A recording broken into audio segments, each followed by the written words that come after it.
Le conseil de médiation de ce jour est une excellente occasion pour faire le point des activités réalisées en 2024 par chacun des médiateurs ici présents et aussi permettre au siège d'envisager les perspectives pour 2025, notamment la mise en œuvre de notre plan d'action.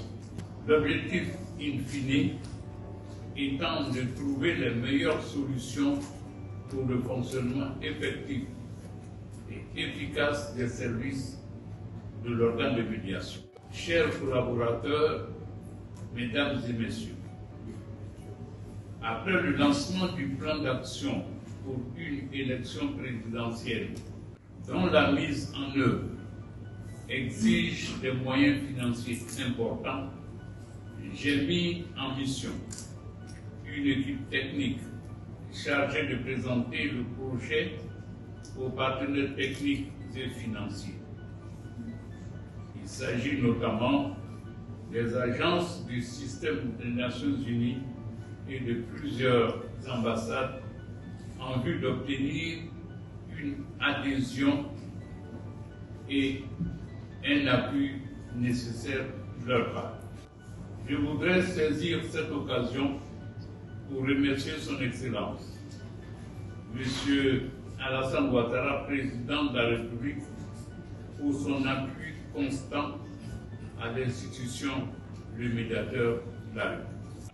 Le médiateur de la République prévoit couvrir toute l'étendue du territoire national par les ouvertures prochaines de 11 nouvelles délégations avant octobre 2025, ce qui portera le nombre de délégations régionales de médiation à 31, rendant ainsi l'institution de médiation nationale plus proche des populations.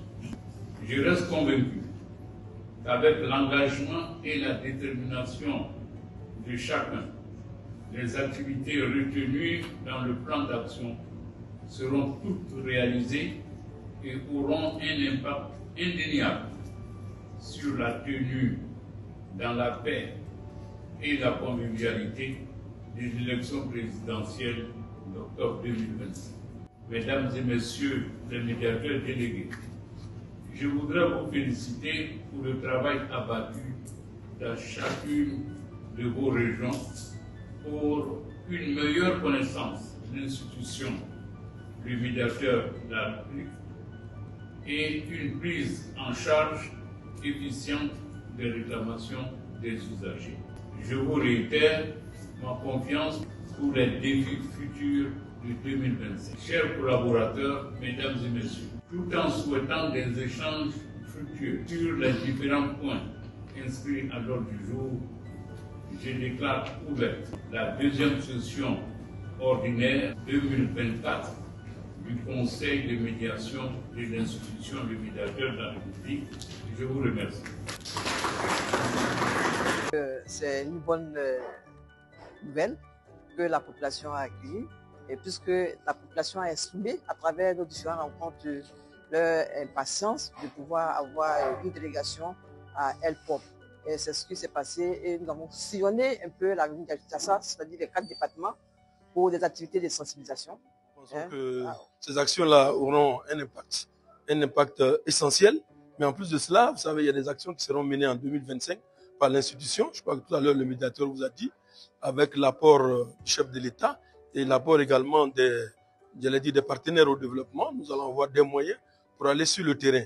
Et je pense que là, le plan d'action qui avait été déroulé, le 20 juin, ici, au Conseil de médiation, extraordinaire, comprend 3 axes stratégiques.